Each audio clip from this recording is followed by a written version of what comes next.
कैसे पापियों का उद्धार हो जाता है भगवान की कथा सुनने से। ऐसा कोई है ही नहीं जिसके भगवान की कथा से उद्धार ना हो।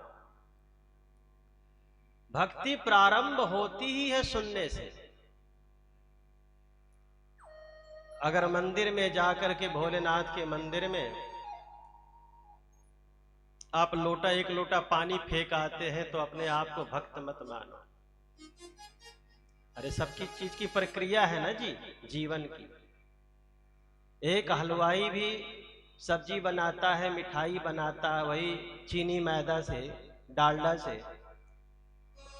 और कोई अनाड़ी भी कहे कि मैं भी बना दूंगा, डालडा और मैदा हमें दे दो, कढ़ाई दे दो, हम भी बना देंगे, तो बना देगा?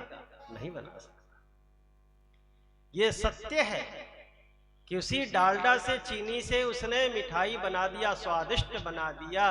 पर एक अनाड़ी कह दे कि मैं भी बना दूंगा, मुझे भी डालडा और मैदा दे दो, हम भी बना देंगे, कढ़ाई दे दो, नहीं बना सकता। कारण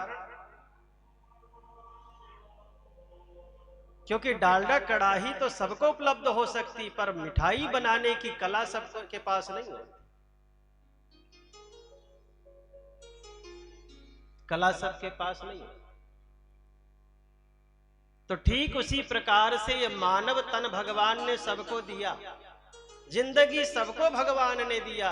वो डालडा मैदा वाली बात है, कढ़ाई तो कोई भी डालडा मैदा इकट्ठा कर लेगा, दुकान से ले आएगा। पर दुकान में कला नहीं बिकती। मिठाई बनाने की जो कला है,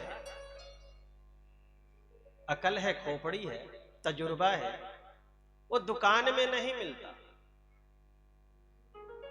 तो भगवान जिंदगी तो सबको दे देते हैं, पर जीने की कला सबको नहीं देते। ये सीखनी पड़ती है। दुकान में साधन तो सब मिल जाएगा, पर बनाने की जो बुद्धि है वो दुकान में नहीं है। वो तो किसी कलाकार के पास, किसी हलवाई के पास है।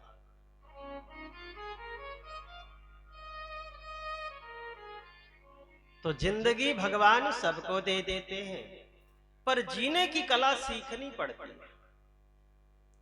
तो ठीक उसी प्रकार से भक्ति करने की भी एक कला है।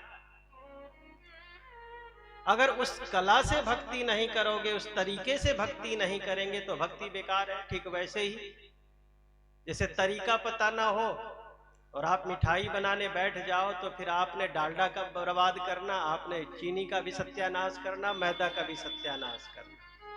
वो बनेगा नहीं, वो गुड़ गोबर होकर के रह जाएगा,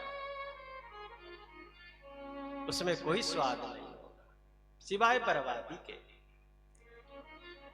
तो अगर जीने का ठीक उसी तरह तरीका नहीं सीखा, तो जिंदगी वैसे ही गुड़ गोबर है, किसी काम की नहीं। भक्ति की भी तरीका है कि कैसे भक्ति करनी चाहिए। अगर उस तरीके से आप अगर भक्ति करते हैं, तो आपकी भक्ति सुंदर है, सार्थक है, सफल है। और बेमतलब के चले गए, मरे जा रहे हैं, उसमें कुछ नहीं मिलता। मैं परसों शोभा यात्रा में जब गया मढ़िया नाथ के दर्शन करने, एक भगत ऐसे भी थे कि भोलेनाथ के उसमें शिवलिंग में ही अगरबत्ती खोस रखी थी। बताओ, कोई कितना बड़ा भी भगत होगा, मेरे कान में अगरबत्ती खोसेगा तो हमें अच्छा लगेगा? हमारे बालों में अगर अगरबत्ती कोई खोस दे, चाहे जितना बड़ा भगत होगा, वो हमें अच्छा लगेगा? तो हमने वहां के पुजारी से कहा कि लोग समझाते नहीं कि स्वामी जी अगरबत्ती तो बहुत छोटी बात है, लोग तो नारियल तोड़ देते हैं शिवलिंग पर, और बोलो तो लड़ने को तैयार हो जाते हैं कि तेरो खोपड़ी पटक लियो। बताइए, सब चीज का तरीका है। वही काम अगर तरीके से करेंगे, नियम से करेंगे, तो फलदायी है, और नियम का त्याग कर देंगे तो वही काम दुखदाई हो जाता है।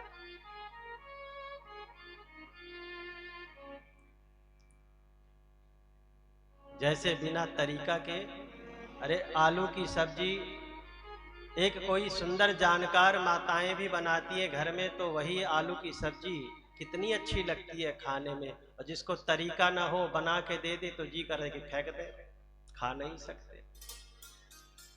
तो आलू वही है, तेल वही है, मसाला वही है, सब कुछ है, पर तरीका नहीं। वो तरीका अलग अलग लोगों के पास है, तो किसी की तरीका बढ़िया है तो उसी में स्वाद आ जाता है, तरीके से स्वाद है। यानी जिंदगी में अगर खुशी रूपी सुख रूपी स्वाद चाहिए तो तरीका सीखनी पड़ेगी। भक्ति करने की भी तरीका है। तो भक्ति शुरू करें तो कैसे करें? लोग जाकर के मंदिर में फेंकने लगे पानी, 4 दिन काली मंदिर गए, 5वें दिन तो खुद काली उस पर ही आने लगती है। गांव में तो ऐसा भी होता है ना जी।